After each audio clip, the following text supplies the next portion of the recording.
We are very excited today to have Eric Adams on the interview with us. So for the past 3 decades, Eric Adams has served the residents of the city of his birth as a police officer, a state senator, and a coalition builder.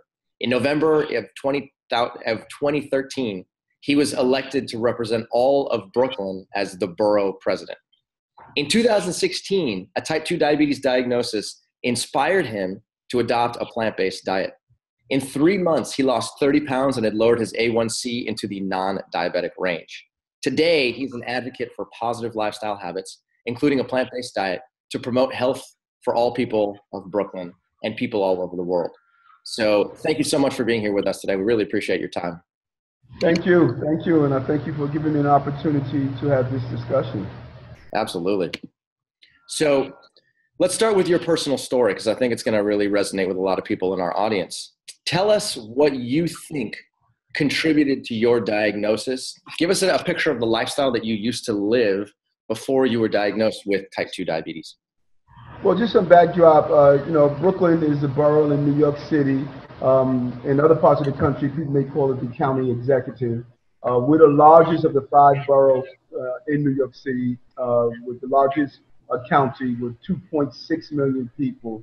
And the numbers are just astronomical. We were an independent city. We'd be the 3rd largest city in America. We just overtook Chicago. So it's a place where it's extremely diverse. 47% of Brooklynites speak a language other than English at home. We have large populations of people from all over the globe. And so I think it's really what happened to me is indicative of what's taking place throughout the entire country, if not the globe. Brooklyn is a microcosm of the entire country.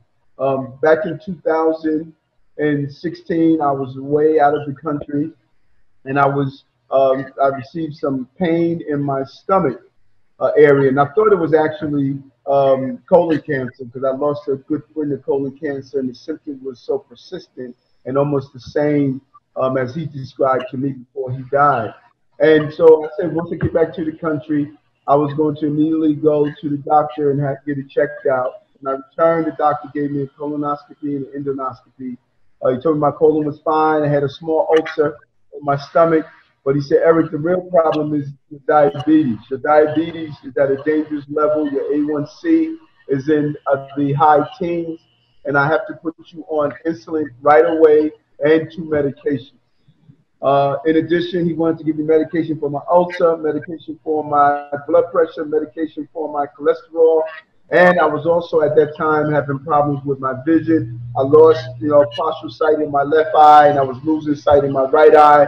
So they wanted to give me medicine for my eyes, and I was receiving numbness in my fingers. I was getting tingling, and diabetics know what that is like. I was getting tingling in my hands and in my feet, and my right thigh was numb from the diabetes. So I looked fine, but I had to stop taking external selfies, and it was time to take the internal selfies. And that because mother was a diabetic, my sister was diabetic, my brother's diabetic, and my other sister's pre-diabetic, I was under the belief that, well, it's hereditary, it's in your genes, there's not much you can do about it. I went to see 5 doctors here in New York. They all told me that, listen, it's your DNA. This is what happens. And after seeing those 5 doctors, I just couldn't believe that this was my destiny, that I was going to be injecting myself and popping pills for the rest of my life. They told me I was going to be on medicine the rest of my life, and I just couldn't believe it. And so I did something extremely scientific. I went to the computer and I Googled reversing diabetes. And, all of this information came up about, lifestyle changes. And during my research, I found 2 people that have become, I consider friends. One was Dr. Esselstyn, who wrote the book, How to Prevent and Reverse Heart Disease. And the other was Dr. Greger. I spoke to Dr. Esselstyn. Dr. Esselstyn said, Eric, you can fly down to see me at the Cleveland Clinic and tell me, the day to come, and I will see you and speak with you. I did just that. And while I flew down, I read the book, How Not to Die by Dr. Greger. and Dr. Bonner's book of reversing diabetes, and I was like, "Are you kidding me?" You know, it just blew me away of what I read and the depth of of the information that's out there. And I know the average person don't really understand how much they can reverse their diseases. So when I went down to see Dr. Esselstyn, I got there, there were patients that had heart diseases, and I told them I was there to see him because of diabetes. They almost laughed at me. They said, "Diabetes, that's all? You're going to reverse that," you know? And so he just basically said, lifestyle change. Here are the foods, here are the information. I combined his information with the information that was in Dr. Greger's book and Dr. Greger's website. 3 weeks after returning to New York City, to Brooklyn, I was on a plant-based lifestyle. 3 weeks, my vision cleared up. The problems with my eyes dissipated completely. 3 months later, my A1C went down to a 5.7. My ulcer is gone. My cholesterol is down to a 57. My blood pressure is just unbelievably low. It's at the best level. My PSA went down to 1.1. I just lost my dad to prostate cancer. I thought it was hereditary. And what I've learned, that it was not my DNA. It was my dinner. It was not my lineage. It was my lunch. It was not where I was born. It was my breakfast. And so my mother saw me and she said, "Son, I noticed you're doing something different. You lost a lot of weight. You're not on medication. What do I do to turn this around?" She started my journey 3 months ago. My mother is now off insulin, and they decreased her heart medicine, decreased her other medicine that she has been on for over 50 years, and eventually she's going to be off those medicines as well. I could not have asked for anything more, and people really need to know how much the diet is slowly poisoning our bodies. And if you want to take control of your health system, this is the way it's done. And I tell everyone, we started a plant-based vegan meetup here at Borough Hall. We're up to 500 people that come every 3 months. And I tell people, if you go to a doctor and he's telling you that you have to live with disease and not reverse diseases, find another doctor, because there are doctors out there that fully understand that we can reverse diseases. Okay, this is an incredible story, very inspiring. So you said it's not it's your dinner, your lunch, it's the food that led to type 2 diabetes. So give us an example. What did your food look like before, and what does your food look like now? Well, one thing for sure, I want to distill the myth that as you know, I was a former police captain in the New York City Police Department. I want to distill the myth that cops like donuts. That's not a myth, it's a fact. We enjoy all sorts of donuts. I consumed everything from a jelly to a glaze to a chocolate eclair. Donuts was the way of life. I had a sweet tooth. I enjoyed eating sweets. I enjoyed, hamburgers, meat, fish. I would eat salads and greenery, but my food was clearly a meat diet. I was a steak guy. I was just a meat consumer, meat eater. Fast food, all the time. I could plot every McDonald's there was, so I could get, serious Big Mac, when I needed. And it was, processed bread, processed cake.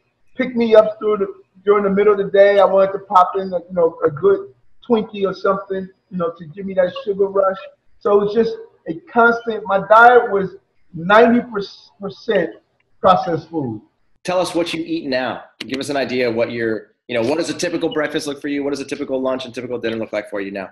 What is amazing, people often hear when I tell them I'm plant-based, they say, "Oh my God, here's all the food that you can't eat." And I tell them that look at the food I can't eat. We spend so much time in our addiction to this bad food, and we think we have this large smorgasbord of different meals, when in fact we don't.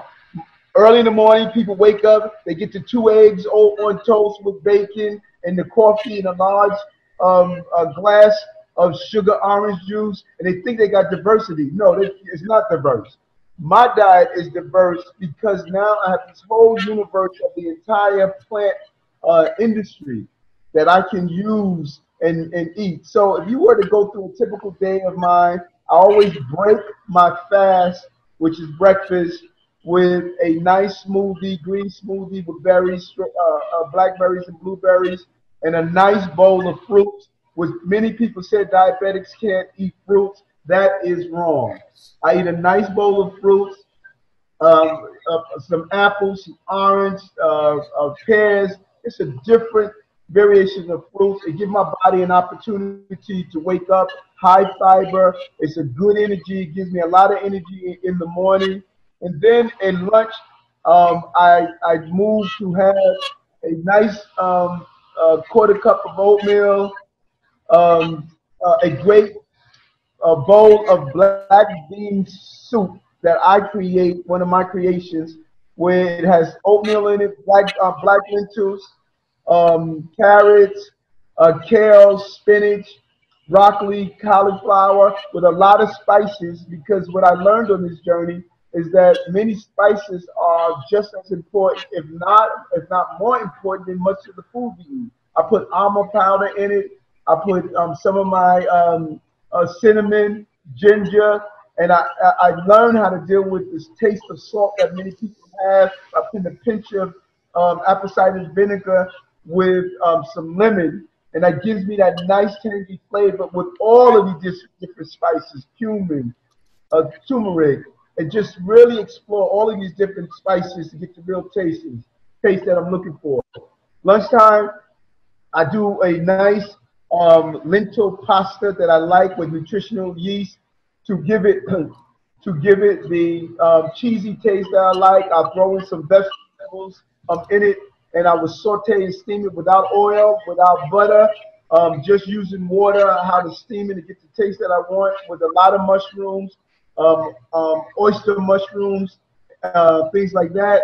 And I'll do a late snack where I would grind up some quinoa flour, quinoa into powder, make a batter, and then I dip in cauliflower heads and bake them to have a nice cauliflower, what I call my own chicken wings. And I would make my homemade barbecue sauce with some little vinegar, a little lemon, some fresh tomato paste, and I would dip them in it. And I'll make a nice bread out of the quinoa flour also. It's a beautiful bread. If I want to do a pie crust, I'll make a pie crust out of it as well. I eat good.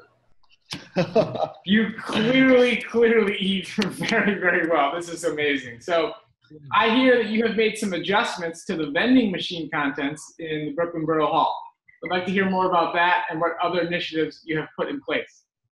You know, I believe in leading by example. Here at Borough Hall, where we host many events, we changed our menu. Any food that we serve is a plant-based menu, where we want to introduce people to a plant-based menu. And the vending machine there are plant-based items such as nuts and things like that. We took out all the soda. Now we have water. We took out all the junk food, the candy, and the sweets, and we did plant-based snacks where you can have those snacks that will have honey and nuts mixed with it, or oats or brands. And so our goal is to show people how you can snack and do it in a healthy way. And then we want to take the conversation in a larger place. Our goal is to show people how to grow food from soil to plate. And we have found that with some of the initiatives we're doing in schools, we have found that we are able to have young people, if they grow it, they'll eat it. You know, we're putting millions of dollars into our school system, where children are learning hydroponic, aquaponics. They're learning the technology in urban farming, so that we can create manners that the technology must connect to the inner city, where we're learning how to grow these fresh plants and access to them, but the inner city they don't see that as a reality. And so our goal is to show that. We're teaming up with one organization called Farm Shelf, where they have these small units about the size of a small fridge, and they can grow upwards of 30 heads of lettuce a month. We're giving it to a school of elementary school in a food desert, and we're allowing them to learn how to operate the machines, how to fix the machines, to grow lettuce.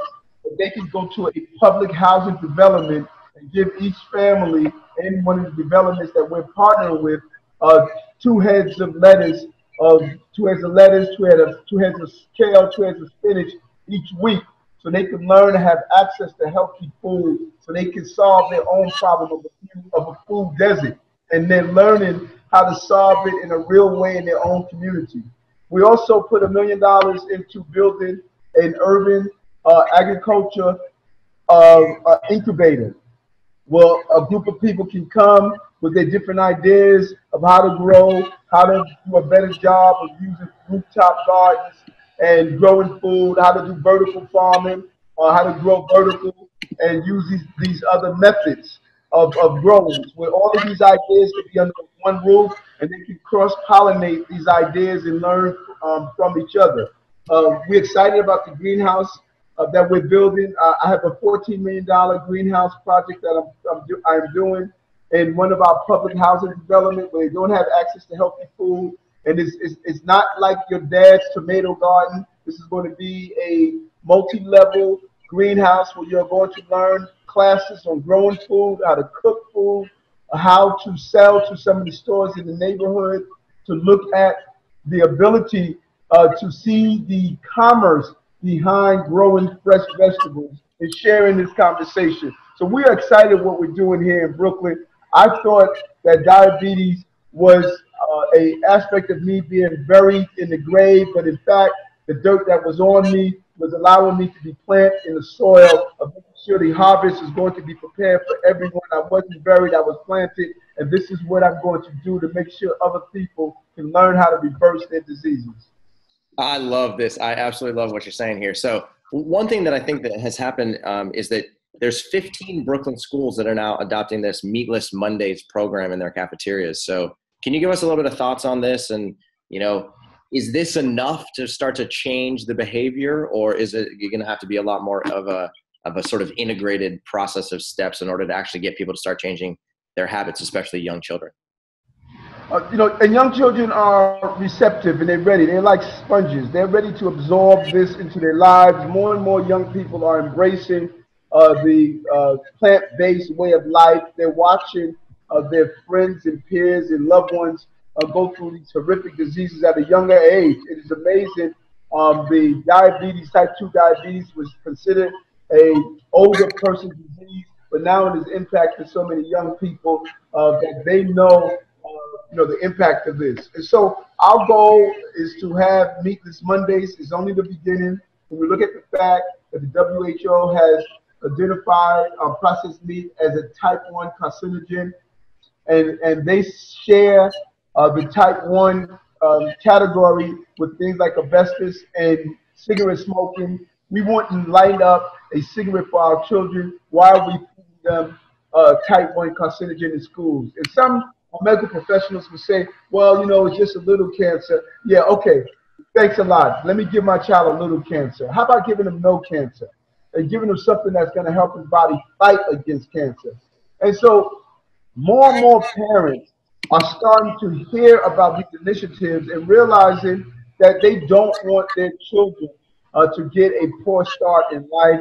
I think one of the most traumatic moments for me as I learned about this journey was figuring out and finding out that I contribute to my son having asthma and allergies because of the food I gave him as a child. And we want to prevent other children from doing so. And so the menu we're using for the plant-based, the children are participating in choosing the menu, and we're doing a Meatless Mondays on Mondays, and we want to eventually have schools that are meatless schools. We have a few in the city where we have vegetarian schools where children are eating healthy meals, and the numbers are remarkable. They're doing better academically, they're doing better in behavior as well. So it's an amazing stats, and people say, well, is that a causation or collaboration? Well, the only way we're going to find out for sure is to continue to move this meatless conversation into our mainstream school system. This is terrific. It's very important to reach people at a young age. So that's wonderful. So we also saw that you host some plant-based meetups in the Brooklyn Hall. So what are the goals of those meetups and how can people attend? Well, I think that many people who are plant-based or vegan, they felt from time to time, they felt like ET. They thought they were alone. And we're saying you're not alone. You know, there are countless number of other people and individuals who are plant-based or would like to learn how to be plant-based. And so the idea came after we had Dr. Greger here. We had about 500 people here to hear Dr. Greger speak. The line was around the block of people waiting online for hours to get in to see him. And we realized that there was a hunger to learn more about it. And we wanted to bring in those long-term vegan and plant-based eaters to meet with everyday people who wanted to learn more. And because of that, we said we're going to do these every 3 months plant-based vegan meetups to find about different restaurants, different foods, different cooking ideas, how to prepare food, how to learn about spices, what are the powers of plant and plant-based eating. And because of that, they have continued to grow, and we're looking to expand the conversation. And then we had another important aspect of it.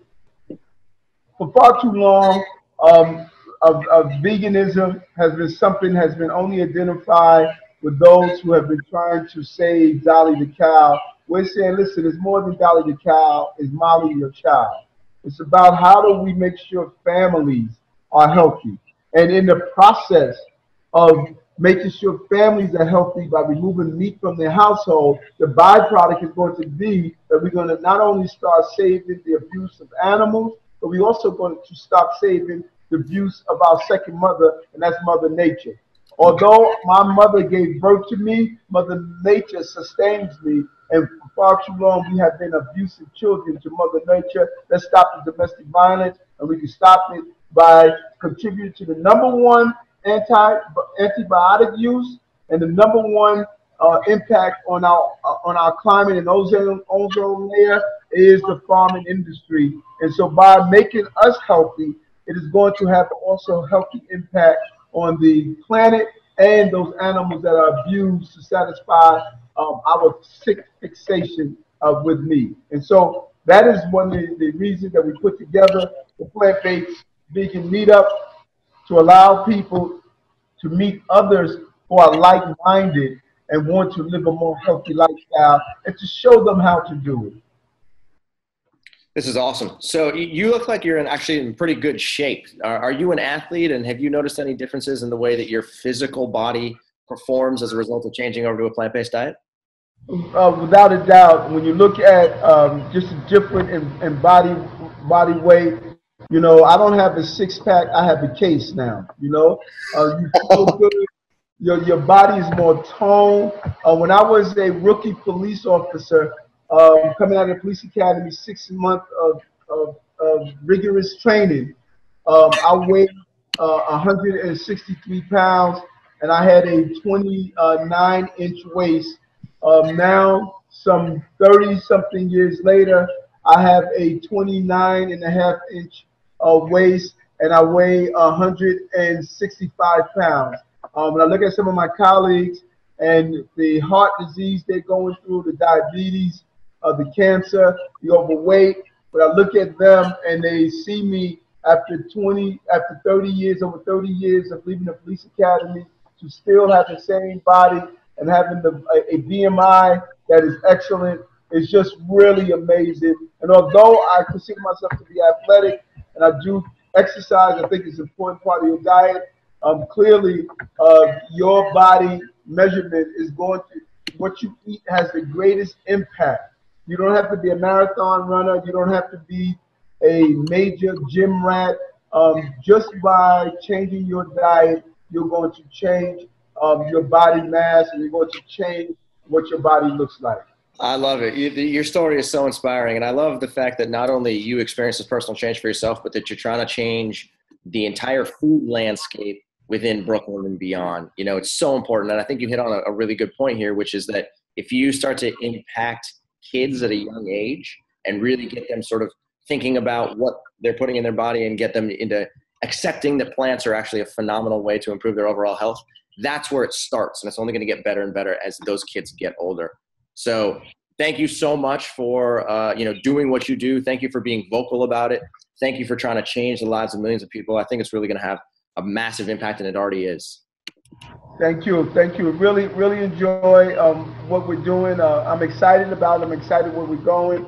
And, one footnote that we're doing here in the city that we're moving towards is that having what we call our Health and Hospital Corporation. These are all the hospitals in the city. When a person comes into a doctor's office, we want that person to be able to be given an option of using the traditional medicines that will treat his or her symptoms, or they can do a plant-based regimen that will start them on a road of reversing their disease. We believe that having both options in the hospital is going to start the conversation and a movement towards disease reversal. We cannot continue going down the road that we're going down of only treating symptoms and not reversing diseases. The goal is disease reversal, and that disease reversal is on the end of our fork. Every time we walk into the grocery store, as I heard someone say once, we're walking into a pharmaceutical company, and we must determine if we're going to get the item on the shelf that has the skull and crossbone, or we're going to get the item on the shelf that has the healthy symbol. That's a decision we need to make as we walk into these grocery stores and then now pharmaceutical companies.